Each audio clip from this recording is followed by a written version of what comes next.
Hello and welcome to Thinking Out Loud. I'm your co-host, Cameron McAllister. And I'm your co host, Nathan Rittenhouse. In this episode, we tackle the thorny debate about whether or not people are inherently religious from birth. So, what are the spiritual experiences of little kids? And is it the case that Christians are the ones who have to justify the fact that people believe, or actually is the atheist who have the burden of proof for showing why they think people aren't inherently spiritual?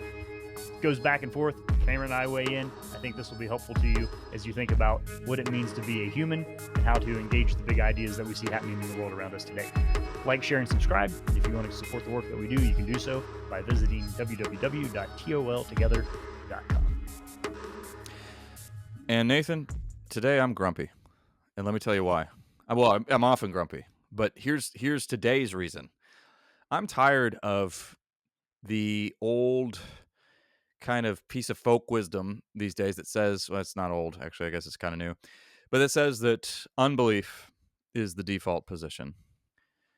So I've been having a number of talks with various believers of various stripes. You have to be careful when you talk about unbelief now, Nathan, because unbelievers of various stripes are highly particular about how you label them. All right. Yeah, it's So important to get the denomination of unbeliever correct. correct. Yes, there is you have varieties of atheism. You have sort of more fundamentalist strains of atheism, which most people these days it's not too fashionable anymore. But then I think it's very cool to call yourself a skeptic these days because the connotations I don't there know. that you're really I think that one even is like, I think like is that mystic on a is way cooler. out? I think like mystic Oh is yeah, better than skeptic. That's just anecdotal, but I think openness. I, so yeah, I think skeptic is seen as a response to and a critique of something formally or institutionally structured. So you can think like Michael Shermer, sure, Skeptics Magazine, a debunker, where um, the mystic, the psychedelic user, the um, spiritual seeker isn't going to land on anything definitive, but also doesn't have the deconstructive tendencies and the edginess baggage. toward Yeah. other. So like, yeah, maybe. Um, Oh yeah, from overwhelmingly from a cultural standpoint, absolutely yes. I'm thinking in terms of higher education. I think skeptic is still kind of a badge of honor, but that might be changing now there but that all too, takes 20 Nathan. years to change. So give it 20 Takes a years to while for that to. flush So what itself I out. have in mind, it does. But what I have in mind, yeah, the varieties of atheistic experience. But what I have in mind here, in particular, is an interesting study that was conducted in 2011, Oxford University. It was led by Dr. Justin Barrett, who at the time, I have not looked him up recently. 2011 was a while ago, but at the time, he was working in the anthropology department of Oxford University. He may not no longer be there. I don't know. But he led the study. It was a big study. It was well over £1 million. It involved 57 different scholars, 40 distinct studies, and it was conducted in 20 different countries. And so what they were basically looking to answer the question, are people predisposed to belief in the supernatural and religion? And their findings were overwhelmingly yes. People are predisposed to belief in a god or gods, the afterlife. Also, they found that very young people, very young children, can easily make the distinction between, they probably wouldn't use these words, but the mind and the body. And so what this is showing, I think, Nathan, is that the old canard that, or the new canard, that, the burden of proof rests squarely on the shoulders of the believer is simply untrue. And I don't That's a think big claim, to Cameron, be because it's such cultural orthodoxy the other way. So I'm listening. Carry on. it is. It is such a cult, but so first of all, I'm guessing the findings of this study were no surprise to you. They weren't a surprise to me, although I think they're extremely helpful. But also, I mean, we can also make the observation, which I think is, again, relatively straightforward, that the majority of the globe has been, is, and will conceivably remain religious. So most people down the ages have been and continue to be and will be religious, believe in spiritual things, God and gods, an afterlife. So does that mean it's true necessarily? No, it doesn't. Fine. But what it does show conclusively, I think, is that the dismissive attitude needs to go the way of the dinosaur. That's where I'm getting impatient. Let me say a few words about where that dismissive attitude comes from, because it has a pretty recent but fairly illustrious in terms of influence history. So really the seminal figure here is a French thinker, and I'm very self-conscious about saying his name because I don't want to mispronounce it, but Auguste Comte, Comte. I'm pretty sure that's a correct pronunciation. No, I've read him over the years. He's also Comte is credited with coining the term sociology, I believe. So I mean, Hmm. he's a major figure. He's also fascinating because he is an atheist who is never, to my knowledge, he's not mentioned by the new atheists, but he is absolutely their precursor. He he's not mentioned probably because they don't necessarily want to be associated with him, because he also established secular churches, secular forms of worship, a secular calendar. He kind of he and if you want a good description of what he did, you can John Gray's book Seven Types of Atheism has an entire section on Auguste Comte, and it's very eye opening. It's really helpful. But he had a so he came up with a whole secular liturgy like a lot of people who style themselves as social scientists. He recognized the indispensable importance of religion for a functioning society. So he just wanted to craft some sort of secular substitute. So, and in so doing, ironically, he was thoroughly shaped by Christianity. He just tried to come up with some sort of a purely rational counterpart. But anyway, I digress there. But he is the one who basically pioneers. This was not one of his. He was a brilliant man, but this was not one of his finest moments. He pioneers this theory that religion, and this will sound really familiar as soon as I say it, religion is a primitive form of science. And then when we have the hard sciences emerge, religion is now completely unnecessary. It's obsolete. So we once thought, we there are wood sprites around us and fairies, and there are gods hurling bolts of lightning out of the sky. But now, thanks to modern science, hooray, we know better. And now we have natural explanations for all of those things. So the gods, we don't have any vendetta against them, but they've been displaced. They're now obsolete, and so this thinking was carried on by a number of different people. There was a famous book in Great Britain called The Golden Bowl, which you likely come across at some point, by J.G. Frazier. And it takes Comte's idea and really runs with it. And this was Frazier, I believe, was an anthropologist, so he was doing what anthropologists did in these days, looking at trying to find the most sort of secluded and quote unquote primitive peoples, and illustrate how, yeah, these are backwards people who have really crude understandings of reality in the world. And then, we enlightened Westerners have we have it all figured out now because we have a microscope, you know. So Wittgenstein once said, and this is where I think, John Gray is just so helpful. John Gray is a very good intellectual historian too, but he points out that Wittgenstein's response to the golden bow was to say that Frazier is more savage than the supposed savages that he critiques.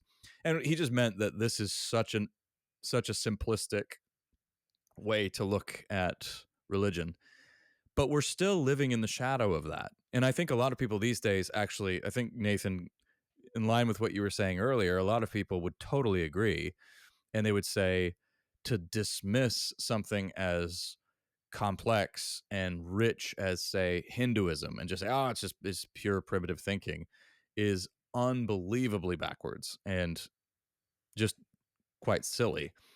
But we're still, but that said, it's still a very culturally dominant mode of thinking. I run into it all the time. And so a lot of people just are living in the shadow of that assumption that, well, religion was a failed attempt at science to explain, or doing what science does to explain how the world works, and now we know how the world works, and therefore we don't need it, and it's gone, it's past its sell by date. So there's where I just wanted to give some context for where some of that dismissiveness comes in Yeah, well, to the discussion. boy, I'm going to get myself in trouble here and just You ponder some always stuff do. out You loud, always and do. then you Just help kidding. me sort this out. So, I mean, part of it, you said dismissiveness. Can we use the word arrogance also, even in the language Oh, of please. Yes. what's considered primitive? Because Mhm. like I Yep. think for most people listening to a lot of these conversations, you can't help but feel that the argument is subconsciously being made that we are more evolved and therefore we're better. I mean, there's a so Lewis's phrase chronological That was snobbery explicitly doesn't quite go that far was enough. explicitly the argument earlier, yeah, and now people would say that they would try to qualify it now and pretend that that's not what they're saying, but in the early proponents were saying that. These were people who were in favor of Western cultural dominance and also believed in Western superiority. So, yes, that is absolutely part of it. So if we take the premise that 4,000 somebody from 4,000 years ago in Asia or North America, the humans that lived then would have had the same capacity to fly airplanes and build AI, like and learn more languages and the they're Mhm. as far as raw intellectual horsepower goes. You'd have to go way back before written human history or whatever to say that um well, we're just smarter and therefore we don't have these experiences. That's a it's just a and then you throw in the extra weird thing of like there is I think an unhealthy direction in the other way of saying like, well, the indigenous sciences from what the Aztecs knew about. Who knows what the Aztecs did or didn't know? I think you can. Yeah, I think you can go Whoa, yeah. either direction there. So um, that's just Homeopathic medicine. Sorry. so just take Yeah. into consideration here that there are a lot of people living today who are not as intelligent as people living a long time ago. And there are a lot of people living a long time ago who aren't as intelligent as there are some people living today. So we're talking about not individuals specifically, but just kind of averages of populations and what is Okay, normal. well, And if we start from there, just one more thing, yeah. we have to assume that okay, let's take a standard evolutionary look at this and believe that Neanderthals had or that primates have no religious beliefs or experiences. This is Andy Bannister got me in trouble one time. I was using a quote of his where he said, atheists have the same religious beliefs as a potato. And I'd used that in a debate once, and the guy complained to the newspaper the next day that I said he had the same morals as a potato, but that's not what I said. I was quoting Andy because he's saying Yeah. if you truly have Lack of belief, right? if you have truly no category or beliefs in that category, then you have the same religious beliefs as a potato. So let's just start with that. Let's say that the religious beliefs of a potato are the most basic, and then we're going to accept an evolutionary trajectory of going from potato religious beliefs up through conscientious primates into a point where there had to be a point previously where there was no religious belief and then it developed. So it would be more normal to see religious belief as a more advanced state than to see religious belief as a less advanced state. As far as Sure. like I said, I'm thinking out loud here, Some but sort of an I'm saying if you're cultural adaptation if of you're kind, saying yeah. an adaptive, purely naturalistic evolutionary theory of the development of human conscious and experience, it seems like going from no religious belief to religious belief is a step higher in complexity, perhaps, and therefore would be the more evolved form of understanding reality. Well, And and I think I mean, planned somebody who's planned going to want to jump on that. I'm just throwing that out there as I'm well, thinking here of maybe. it's hard to. I mean, Plantinga has done a lot of work on on that. I think as well Well, it's on like saying, how here's a from a population of people who can't smell, and then here's a population of mhm, people who can smell. Which one of these is more developed or advanced? We would say the people who can smell, like mhm. it gives them a sense into an access of a different level of reality that the people who can't smell. So, what if you have people who don't have any spiritual interaction, compulsion, or interest, and then you have a group of people who do? Which one of those is a higher form of complexity and engagement with the world? Okay, so so it's an interesting thought experiment. Let me go back to something earlier that you said because you're kicking a sacred cow here. The notion, and that is the notion that were you to, that people had the same intellectual firepower thousands of years ago as we do today. Show me the person I'm in today who complete knows how to build a pyramid or even an I'm Aztec in complete worship and yep, align it with the yep. equinoxes and the solstices. I'm in complete agreement with you. But here's the problem. A lot of people have unwittingly see what we buy into unwittingly is so incredibly powerful because it's driving our lives and we're not aware of how it's doing that. But one thing that drives a lot of people's lives, I'm saying lives, the way your way of living, not just your thinking, the way you live, is what we can just call the myth of progress. And this is a myth that is on borrowed credit from Christianity. Christianity has a very unique way of looking at time in a kind of linear progression toward an eventual consummation of history. But that wasn't the case for most ancient thinking has looked at the world in terms of cycles, of repetition. If you want a modern atheist who was very interested in this and wanted to recover this, Friedrich Nietzsche is your guy. If you look at his thoughts on the theory of eternal recurrence. But all that to say, the notion that we're gradually getting better and better and growing. See, this is this is kind of a sort of imitation of the Christian journey of a person who develops spiritually and eventually goes on to, if they follow Jesus and they follow their Lord, goes on to glorification and to be with him forever. So there is but the notion that, so that's just been transposed to an earthly sphere where we're getting more and more technologically advanced, we're learning more, and technology plays a key role in this. And not, by So, the way, this so is it's not what all yeah, skeptics believe at right, right, all. right. By the way, But this is even there's but it's a even popular thing, but so the the so we're in so our proximity to technology does not mean that you as an individual are more technologically advanced. So congratulations, you own an no. iPhone. We live in a time when a lower percentage of the global population would be able to sail around the world in a ship with a secant Yep. than Yep. 300 years ago. So I certainly couldn't. well, but let's break this down. Like, go, you live, I think it's Georgia Tech has this really cool museum on the history of paper making. Go back and look at Japanese paper production 700 years ago or something. Um, and then let's just like multiply that out into how good are you, oh listener, at building houses, growing and hunting food, building tools, making your own clothing. And so there's this whole litany of, when was the last time you made a pair of shoes? I've tried it. It's tricky.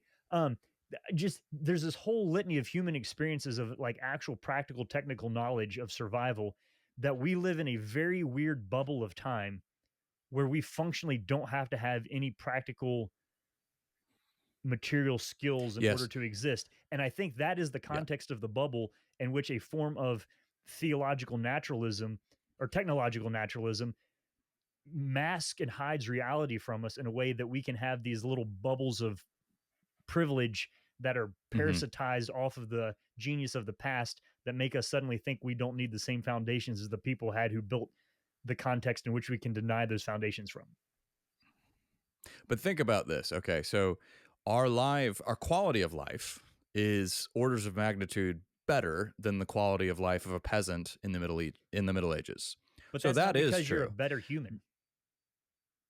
No, and therein lies the crucial distinction. So John Gray, again, he's really helpful here. This comes from Straw Dogs. He talks about the mistaking technological progress with moral progress. Yeah, that's a simple way of trying to say what I was saying. And it's such a helpful way of saying it in a phrase.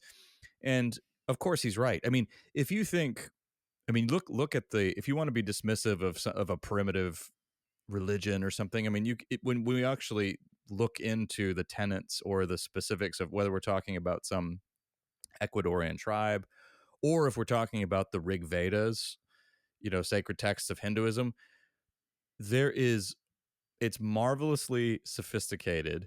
It has, I mean, the Rig Vedas have amazing insights on the nature of consciousness as well.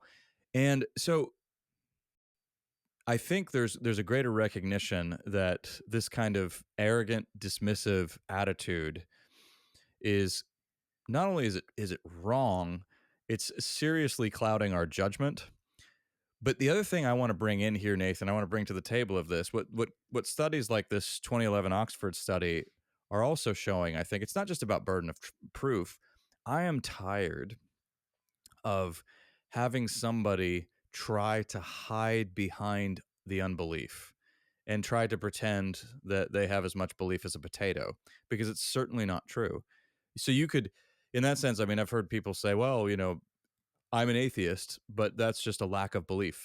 So I have absolutely nothing to say, but you have made a positive claim in being a Christian. So therefore, you have to provide all of the evidence in this conversation for in this case for the existence of God or something like that. But that's not true, because okay, you may lack belief in the Christian God, you may lack belief, or in any God, you may lack belief in theology, but you have strong convictions and beliefs. Everybody does. You can't get through life without strong beliefs and convictions. And actually, I would go further. I'd say I think David Foster Wallace is right when he says in the day-to-day trenches of adult life, there's no such thing as atheism, there's no such thing as not believing, and there's no such thing as not worshiping. But okay, let's set that aside. You still have deep-seated convictions. So if you have, for instance, yeah, let's take the hard sciences. You have a deep-seated conviction that the hard sciences are giving us our best insights into the nature, not just how the universe works, but into the nature of reality. All right, but what's bolstering that? A whole constellation of assumptions, some of the most basic of which would be that the universe is understandable in the first place, that its laws are testable and that they are reliable, that you can trust your brain, that reason works. So this None of is that is self-evident. so this is where I I mean, think this there's is part of, like, if yeah, I had to pick out a couple, so Charles Taylor, Secular Age, that whole, one of the key elements there that's really helpful in his line of thinking is to say that this modern framework is not a subtraction story, it's a human monumental achievement. Like, it's something that you have to build proactively to think mhm, that you can mhm. generate your own meaning and purpose in life, and that you don't have a context, or that you can think in an unbelief way. That's not like we kicked out the gods and we became clever. That's like we found a way to tell ourselves a story that we've made up, that we're You so convinced by. replaced them. We've replaced them with Yeah. our own story. So it's not a, so he's saying it's not a subtraction to get to where that to that it's not a subtraction to get to the place where One you think God unbelief less. is normal. Yeah. It's that is a constructed achievement, and it works almost, Myth. he would say. But so Yeah. but to back this up, just to be clear on what we're saying. So I think the pyramids were a great technological achievement and also a moral failure. As a Christian, I would look at the pyramids as Right. a moral failure. I mean, how many hundreds Slave of labor thousands and of yeah. people had to die to build a tomb for one family?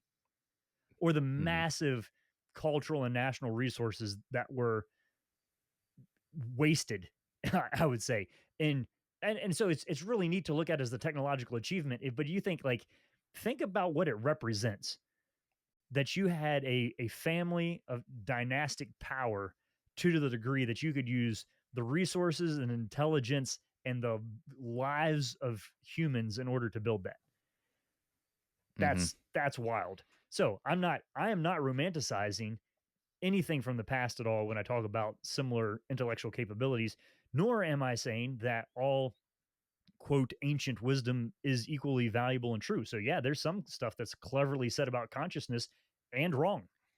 So we're not talking here about like, oh, all religions are basically the same and they're all universally true and they're all about as helpful as the other one. No, we're just saying that the starting place of an openness to belief is universal. And I read that book actually, I think pretty close to the time it came out, Born Believers.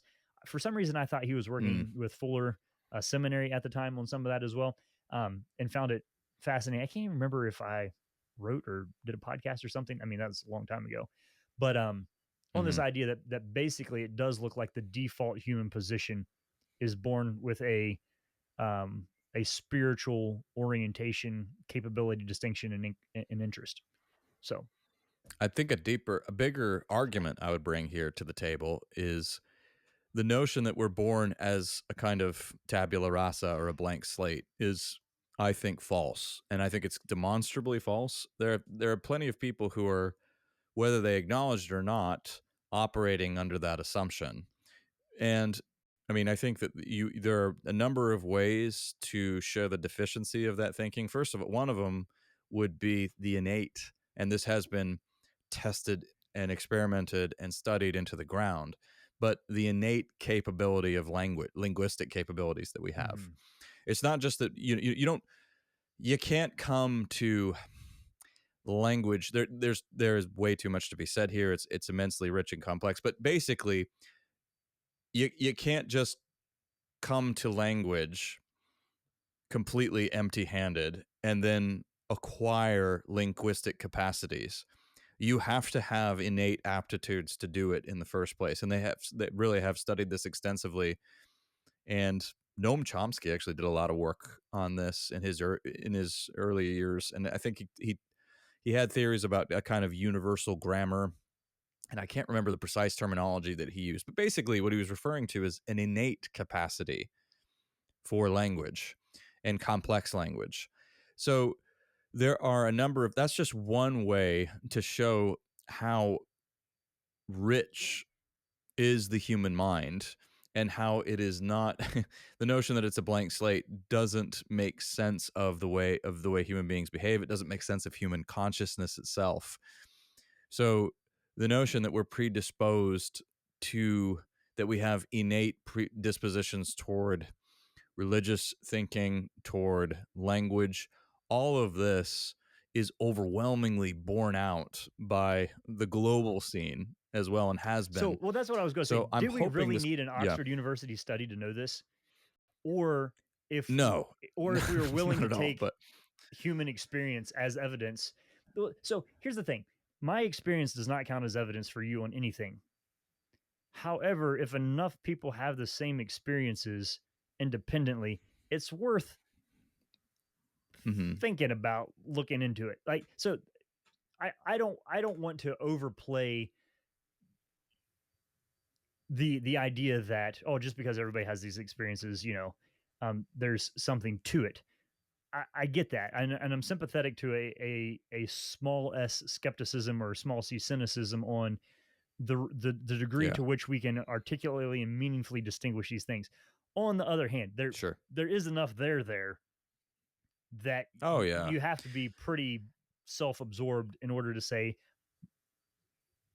well, but it's not even my lack of experience itself, because the thing that you're thinking of as a lack of experience is a unique experience in and of itself. So that's tricky. But I I want to actually, before we wrap this up, get you to comment on one thing here, because I think there have also been, particularly within Christianity, theological strains that have said basically we're spiritually dead until God enlivens something in us, and that it is possible to live in a um,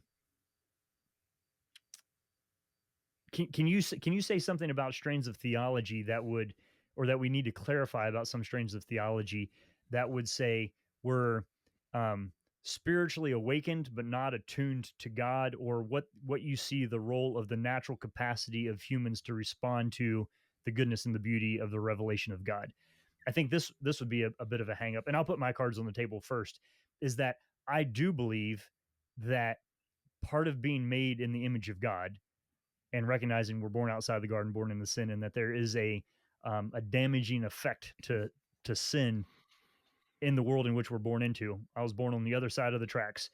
Um, that the imago Dei, even in its separated state from God, does still have the capacity to respond to beauty, truth, and goodness when we see it.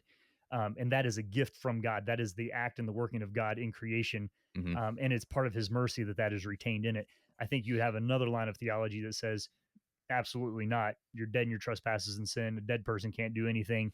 And so you have to be chosen and enlivened Mhm. and enriched in that way. And I would say it's Mhm. not just that I was dead in my sins, I didn't exist.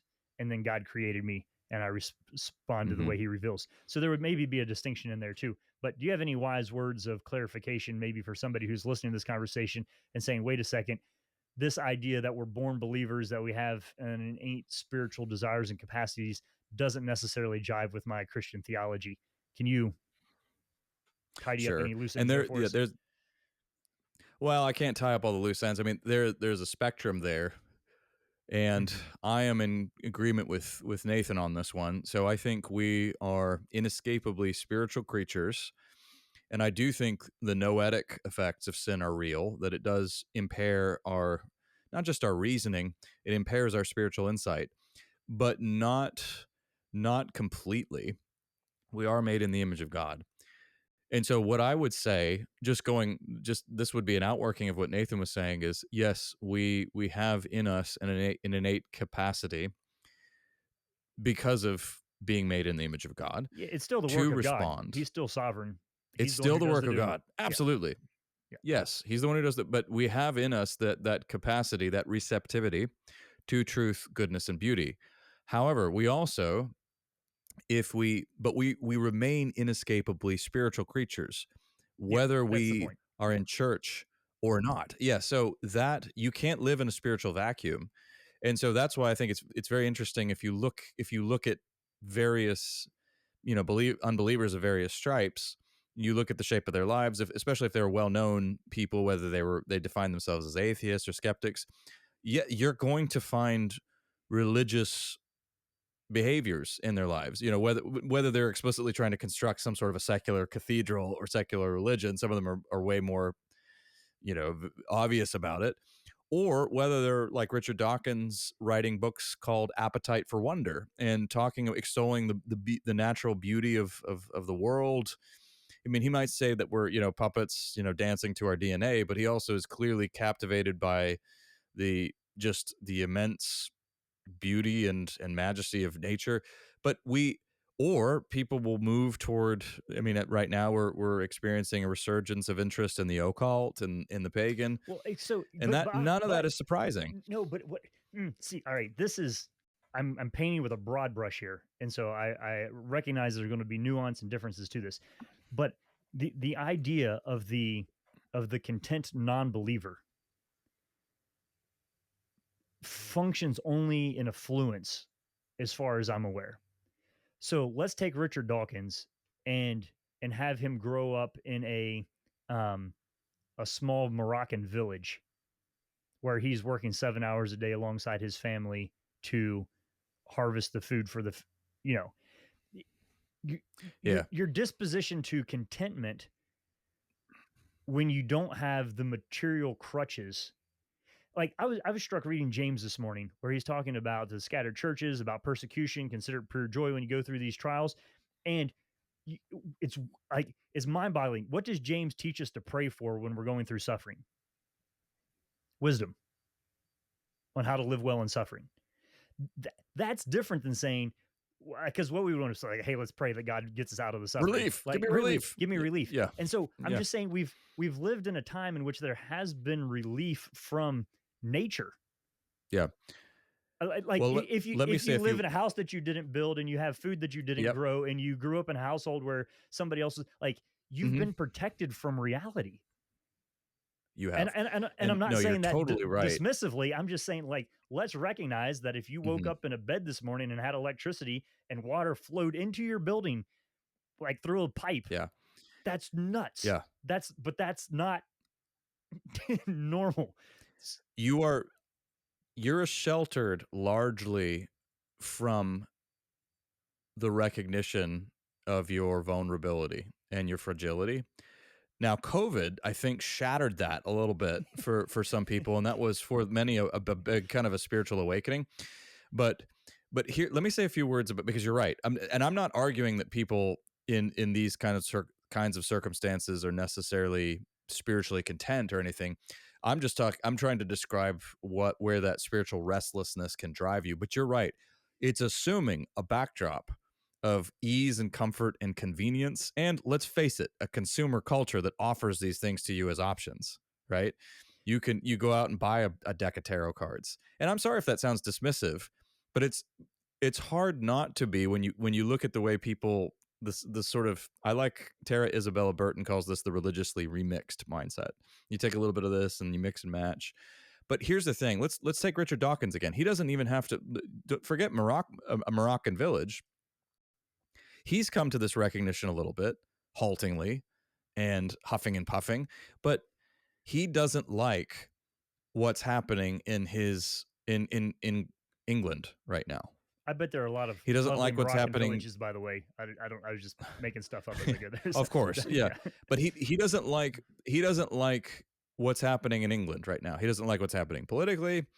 He doesn't like the way that there are entire sections of London where you basically people only speak Arabic. He's worried about that, but he also is clear that he enjoys living under in a place that has been heavily influenced by Christianity. He and he This is why this is one of the reasons he's calling himself a cultural Christian. He's also recognized, and it's not just, let's be an equal opportunity offender here, lest you think I'm just picking on Islam. There are many sections, and crime is increasingly a huge problem in England. And one of the people who's very unsparing in the way he describes this, because this man has a way with words. He's very eloquent, but he also doesn't mince words. And that is Peter Hitchens, brother to the late Christopher Hitchens. Peter Hitchens is himself a Christian, but is also just takes no prisoners whatsoever.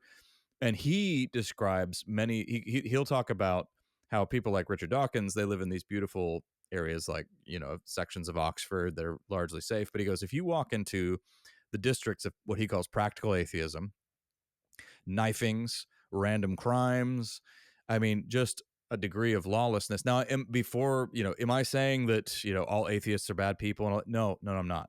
But I'm saying practically on the ground, often when you take away all of the let's just call them traditional restraints,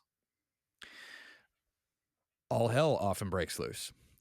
And that's where, and so that's why, and we're seeing that, though. We're seeing that's happening in pockets around, and I'm not speaking in terms of Yeah. some So, vast conspiracy or but think about alarmism. That's happening more and more, and people are being brought to a recognition. Oh my goodness, maybe, yeah. But yeah, that there's the another kind way. of shelter I've enjoyed. There's another way you get there. Is you can't believe that people are sinful unless you believe that they're fundamentally spiritual. And Right. so Yeah. I think that is a part of the awakening that's happening, of saying, is it just that the system is broken, or are there legitimately people who have bad ideas, and is Yeah. sin and evil real? I mean, Yeah. So I mean, I getting think harder to make sense of reality and believe that there isn't evil. it. Yes. I mean, and that, again, that's long been the case, but we're at a place where we can appreciate the truth of that. But also, I mean, yeah. So there's no way to summarize this other than to say we are inescapably spiritual creatures. As of late, in our civilizational moment, in our moment of cultural upheaval, there is a growing recognition, particularly among some educated people who had previously been sheltered from it, of life's fragility, of human fallenness, and of the necessity, not just of religion, but of a religious way of life that truly honors the way we really are and the world. So there are certain religious practices that are not all religious practices all religions shouldn't be dismissed, but not all religious practices are made equal. And some are more harmful than others. And there are some that when they are put into proper practice, are really good. They help people, they promote human flourishing, and then there are others that are inherently repressive and dangerous, and they But that actually do doesn't mean they hurt don't people. They exist might give because you them don't like them. doesn't mean they don't exist. Yeah, just because you don't like them. The positive spin here, So Cameron. those are Yeah, yeah. that's great. I was just thinking, early on, if you look chronologically, the New Testament storyline, you have the story of Mary going to visit Elizabeth and John the Baptist leaping, kicking for joy in Elizabeth's womb as a spiritual experience of an unborn child. And so the New Testament language on this, I think, even you see a deep recognition. Mm, Jesus, let the little children come to me, praying for them, blessing them. Um, we didn't really go into the biblical element of, like, we stayed kind of more on the academic, theological, historical side of things. But let's not forget that the Bible is riddled with um, evidence that is our primary resource here, in addition to our academics and our experience. But so I just wanted to stick that a pin in that as we go by and as we come to a conclusion there, that this is the story of the Bible, that we're made in the image of God, that we're physical and spiritual creatures, and it's intended to be a delight and a joy and a wonderful thing. And the foundational tools that God in His mercy has given us to live eternally and wonderful lives now. that's all she wrote for now, but we will likely return to similar territory. In the meantime, you've been listening to Thinking Out Loud, a podcast where we think out loud about current events and Christian hope. Thanks for listening to Thinking Out Loud. If you'd like to learn more about what we do, book Nathan or Cameron, or if you'd like to support us financially, whether through a one-time donation or on a monthly basis, you can do so on the donate page at www.toltogether.com. That's toltogether.com. And please consider leaving us a 5-star rating and sharing this content with your friends. It really does help.